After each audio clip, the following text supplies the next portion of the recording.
इसके साथ ही हमारे साथ एक कॉलर मौजूद है, हम प्रोग्राम में कॉलर ऐड करना चाहेंगे। जी अस्सलाम वालेकुम।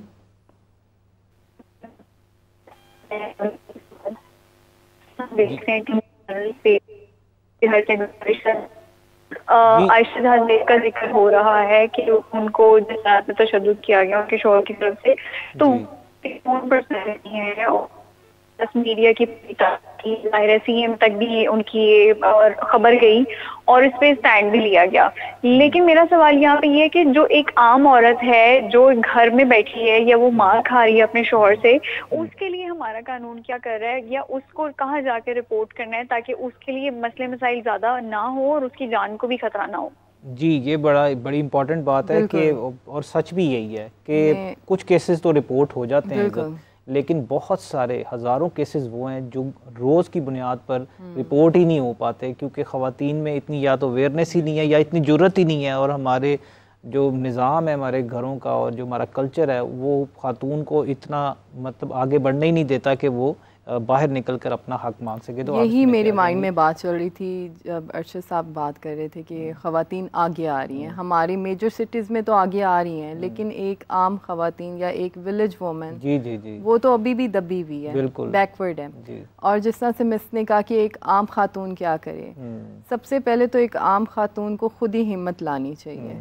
लॉज हैं, सारा कुछ है, एक पहले आप हिम्मत लाएं और आप एक रीज़नेबल, क्योंकि सबसे पहले आपको लॉयर एक रीज़नेबल ढूंढना चाहिए जो आपको डराए ना। आपको कई बार लॉयर भी डिस्करेज कर देते हैं, मैंने देखा है।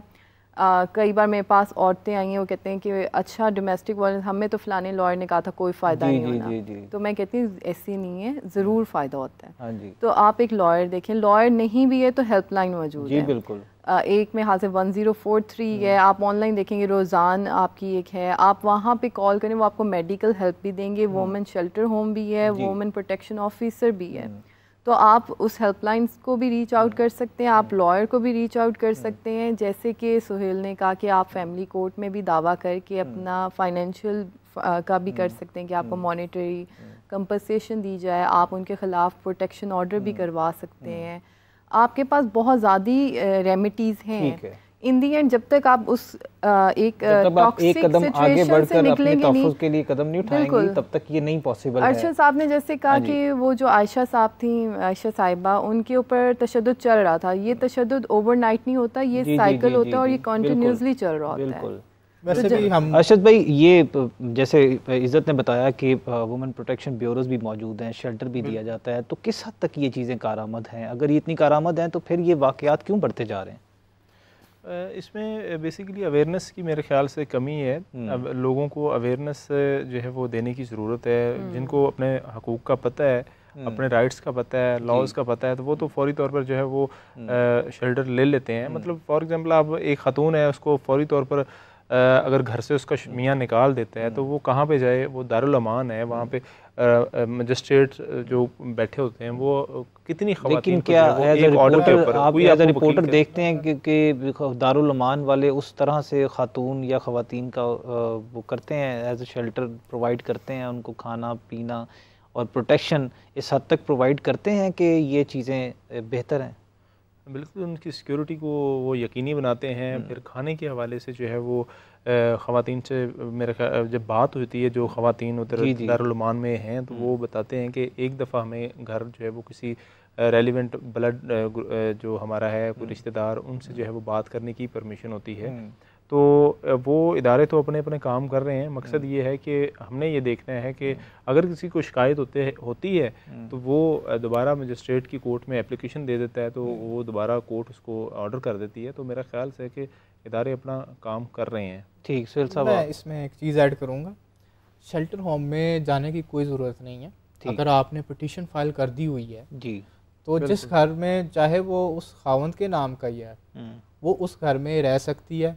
और जिस तरह की अभी इज़्ज़त ने बताया, प्रोटेक्शन ऑर्डर मिलेगा, मौजूद है, प्रोटेक्शन जी ये डोमेस्टिक वायलेंस के लॉ में मौजूद है।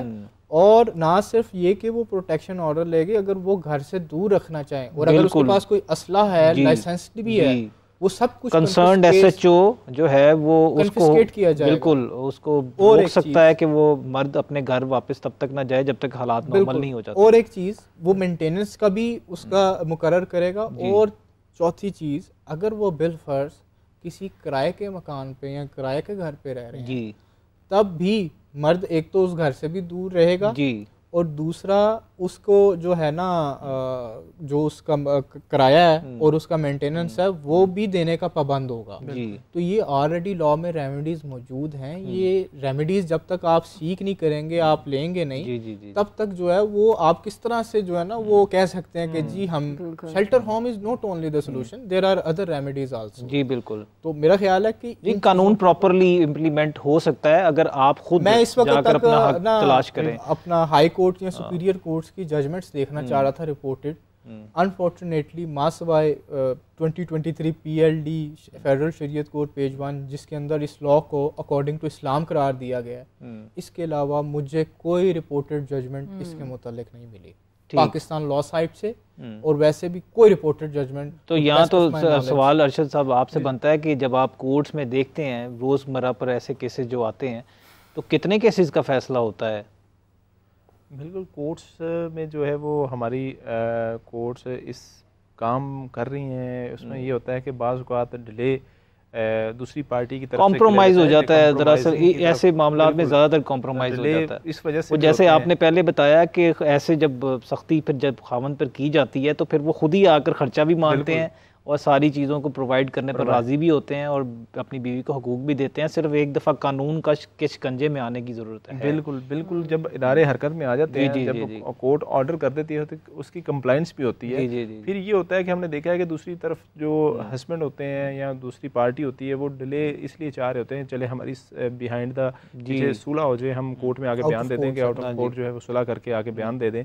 तो इस वजह से भी थोड़ा सा केसेस की जो पेंडेंसी हमारी कोर्ट्स में बढ़ती रहती है। ये भी बताइएगा कि फिर मैं आपसे वही पूछना चाहूँगा कि जब आप रिपोर्ट करते हैं, ऐसे केसेस को कवर करते हैं, तो ज़्यादातर आपने क्या देखा है कि कसूर किसका होता है? क्योंकि कहते हैं कि ताली एक हाथ से नहीं बजती, अमूमी तौर पर दोनों पार्टनर्स का इसमें जो कोई ना कोई किरदार होता है।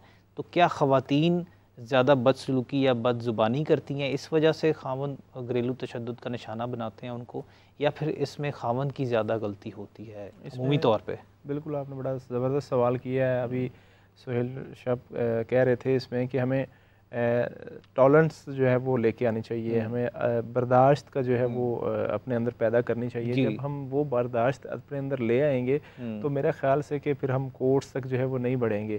तो अभी ये है कि कुछ फैसले होते हैं हमारे जज्बाती होते हैं और फिर उन जज्बाती फ़ैसलों को लेके हम जो है वो आगे कोर्ट्स में केस भी कर देते हैं। मेरा ख्याल है कि आपने दुरुस्त बात की है कि ताड़ी दोनों हाथों से बजती है। तो मेरा यही है कि किसी न किसी फैक्टर के कहीं पे आके जो है वो ज़्यादा एक साइड जो है वो जब ज़्यादा उसके ऊपर तशद्दुद या कोई ज़्यादा अपने अहकामात जो है वो जारी करता है कोई फ़र्द, तो वो फिर अगली जो पार्टी है, अक्सर ये मर्दों की तरफ से एक जवाब पेश किया जाता है जी कि हम घर में सुकून तलाश करने आते हैं, लेकिन जब हम घर में आते हैं तो फिर आगे सुकून नहीं होता। मैं प्लीज़ इज्जत से चाहूँगा कि वो इसमें को कमेंट करें, क्योंकि बीइंग अ वुमेन आप इसको बिल्कुल मैं ये कहूँगी कि इन्होंने सही कहा कि टॉलरेंस औरत में भी होनी चाहिए और आदमी में भी होनी चाहिए। आजकल हमारी औरतें भी, आपको पता है कि वो भी उस हिसाब से घर नहीं चला रही हैं जैसे पुरानी थी, टॉलरेंस होती थी। लेकिन अगेन कोई भी चीज़ जस्टिफाई नहीं करती फिज़िकल अब्यूज़। आपका आपस में नहीं बन रहा, आपको लग रहा है कि आप आपस में नहीं रह सकते हैं, बर्दाश्त से बाहर हो रहे हैं, तो आपको इस्लाम इजाज़त दी आप सेपरेट हो जाएं। लेकिन हमारे मुआशरे के मुताबिक इज़्ज़त देखा जाए तो ये इतना आसान नहीं है ना कि आप इस रिश्ते को इतनी आसानी से ख़त्म कर दें। आपको अपने बच्चे देखने पड़ते हैं, खातून को भी अपने, जहाँ खामन मजबूर है उसको भी अपने बच्चे नज़र आते हैं, जहाँ खातून मजबूर है उसको भी अपने बच्चे नज़र आते हैं। जैसे कि आयशा जहाँ ज़ेब वाले केस में भी ये उन्होंने इंटरव्यू में बताया अरशद साहब को कि मैं पहले यही कोशिश करती रही कि घर बसा रहे, और उनकी अभी भी यही कोशिश है कि किसी तरह से घर बसा रहे, मैं एक्सट्रीम कदम ना उठाऊं। बिल्कुल बिल्कुल। तो हर खातून ऐसे ही करती है? देखिए हर ऐसे करती हैं, बल्कि मैं आपको एक बात बताती हूँ कि मेरे पास जो खुला के लिए आती है ना कि हमने खुला करना है, मैं उनसे पूछती हूँ कि कहीं आपकी गुंजाइश है, अगर गुंजाइश आपको लगता है घर बच सकता है तो आप ना करें, लेकिन अगर आपको लगता है कि वो बंदा नहीं और अगर वो फिज़िकल अब्यूज़ की तरफ जा रहा है तो फिर मैं रिकमेंड करूँगी आप खुला लें।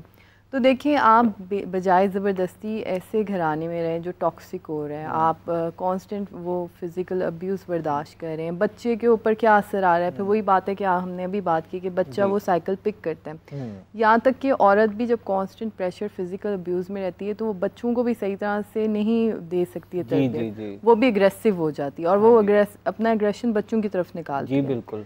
तो इससे तो बेहतर है कि आप पीसफुली अलग हो जाए। हाँ, अगर गुंजाइश है, बात फिज़िकल अब्यूज़ तक नहीं जा रही है, अभी आपके मेंटली आपका चल रहा है आपस में इशू, तो आप बेशक जो है वो साथ रह के अपना मसला हल करें। लेकिन कभी भी फ़िज़िकल अब्यूज़ जस्टिफाई नहीं करती है, क्योंकि अल्लाह ने आदमी को क़ुव्वत दी है, औरत को वीक इस सेंस में फ़िज़िकली बनाया है, तो आदमी को नहीं चाहिए कि वो अपनी ताकत का फ़ायदा उठा के औरत को मारे, और औरत को नहीं चाहिए कि आदमी को मेंटली टॉर्चर करे। जी। ये दोनों इसके लिए जाता है। जी ठीक। सुहेल साहब, आप कुछ कहना चाह रहे हैं इसके अंदर? क्योंकि अभी आपने अरशद साहब से पूछा और एक जस्टिफिकेशन जो आपने कहा कि मर्द देते हैं कि जी हम, मैंने कोई जस्टिफिकेशन नहीं दी, मैंने तो एक की तरफ से आता, तो मैं इसका जवाब जो है ना वो सही बुखारी की ही हदीस से दूंगा, क्योंकि इसका जवाब जो है वो ऑलरेडी नबी पाक सल्लल्लाहु अलैहि वसल्लम जो है वो दे चुके हैं कि औरत को टेढ़ी पसली से पैदा किया गया, और अगर तुम इसे सीधा करने बैठोगे तो तोड़ बैठोगे। जी बिल्कुल।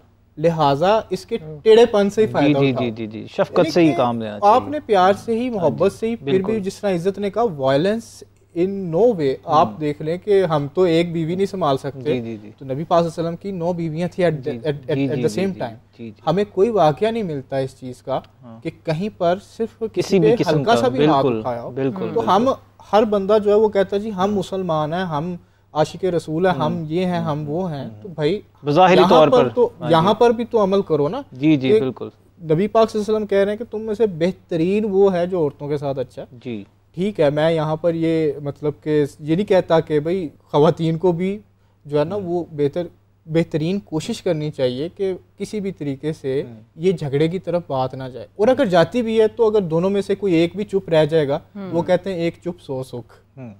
तो मेरा ख्याल है कि अब यहाँ पर एक बड़ा इम्पॉर्टेंट क्वेश्चन है मेरा सुहेल साहब आपसे, ये बताइएगा कि हम बात खातून की कर रहे हैं, मर्द की कर रहे हैं, खावन की या बीवी की, लेकिन जो बच्चे इस चीज़ का शिकार होते हैं, डोमेस्टिक वायलेंस का, घरेलू तशद्दुद का, उनके लिए कानून क्या? बहुत अच्छा सवाल है। ये डोमेस्टिक वायलेंस के अंदर बच्चे भी शामिल हैं जी। इसके अंदर जो है ना, अगर मैं आपको बताऊं, बलूचिस्तान का लॉ है, जैसे कि इज्जत ने कहा वो मैन नहीं शामिल है, बलूचिस्तान के लॉ के अंदर मैन भी शामिल है। हाँ, बाकी KPK, पंजाब और सिंध, इन 3 लॉज के अंदर ख़वातीन और बच्चे ये दोनों शामिल हैं।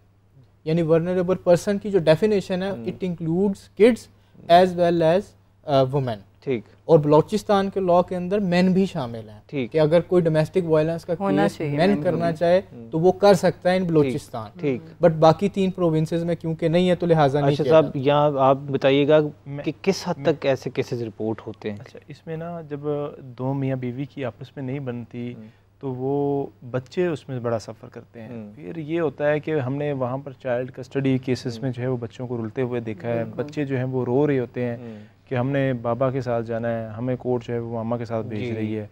तो वो रोते हुए वालिदैन जो है जिसके हक़ में फ़ैसला हो जाता है वो ले जाते हैं। नीचे गार्डियन कोर्ट में भी यही इशू है, वहाँ पर जब बच्चे मुलाकातें करने आते हैं तो जज्बाती मनाज़र होते हैं। तो ये फ़ैसले जो हैं वो जो वालिदैन कर लेते हैं वक्ती तौर पे, तो उनको लगते हैं कि सारा बोझ उन बच्चों को उठाना पड़ता है। बिल्कुल। यहाँ पर हमारे साथ एक कॉलर मौजूद है, हम ऐड करना चाहेंगे। जी अस्सलाम वालेकुम। वालेकुम अस्सलाम, बिलाल बात कर रहा हूँ मुल्तान से। जी, वेलकम टू वकील ऑनलाइन, फरमाइए। Thank you so much. मेरा सवाल आपसे ये है कि मेरी कज़न शादीशुदा है, उसके 2 बच्चे हैं। जी। उसका जो हस्बैंड है वो उस पर तशद्दुद करता है, और उसको उसके घर वालों से भी कोई सपोर्ट नहीं है, वो तलाक लेना चाहती है, लेकिन जब भी वो कोई ऐसा स्टेप भी उठाने की कोशिश भी करती है तो उसके इन लॉज की तरफ से उस पर प्रेशर आता है, मोह तशद्दुद होता है उस पर, उसको कहते हैं कि तुमसे तुम्हारे बच्चे छीन लिए जाएंगे। अभी सूरत हाल में वो और हम क्या कर सकते हैं? जी बिल्कुल, वो अदालत से रुजू कर सकते हैं, और जैसे सोहेल साहब आपको बताएंगे कैसे, क्योंकि मल्टीपल रेमेडीज हैं।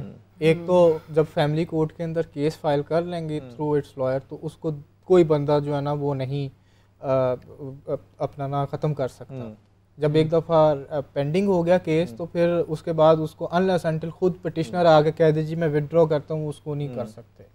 दूसरी चीज़ है कि फ़ौरन से पहले एक प्रोहिबिशन ऑर्डर लें, एक पिटीशन फाइल करके फैमिली कोर्ट में जी। और अगर वो उस घर में ही रिजाइड कर रही हैं खातून, तो और तशद्दुद का जो है देयर इज एन एप्रीहेंशन के तशद्दुद हो सकता है, तो उनको बिल्कुल उस घर से भी निकाला जा सकता है, बेशक वो घर उनके नाम पे है जी, ठीक, उसको भी निकाला जा सकता है। और तीसरी चीज़ है मॉनिटरी बेनिफिट्स भी लें कि आपका जो भी मेंटेनेंस है, आपके बच्चों का भी जो मेंटेनेंस है वो मंथली बेसिस के ऊपर कोर्ट से मुकर्रर करवाएं और वो भी उनसे लें।